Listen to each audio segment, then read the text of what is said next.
ওই জন্যই ডাকি। হ্যাঁ খুব যখন খেলতে খেলতেও করে দেয়।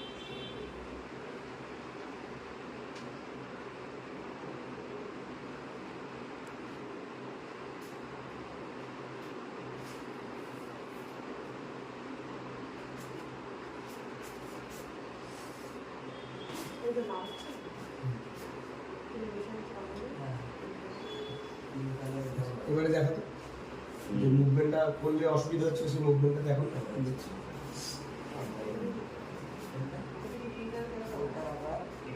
উঠবোস করে একটুখানি উঠবোস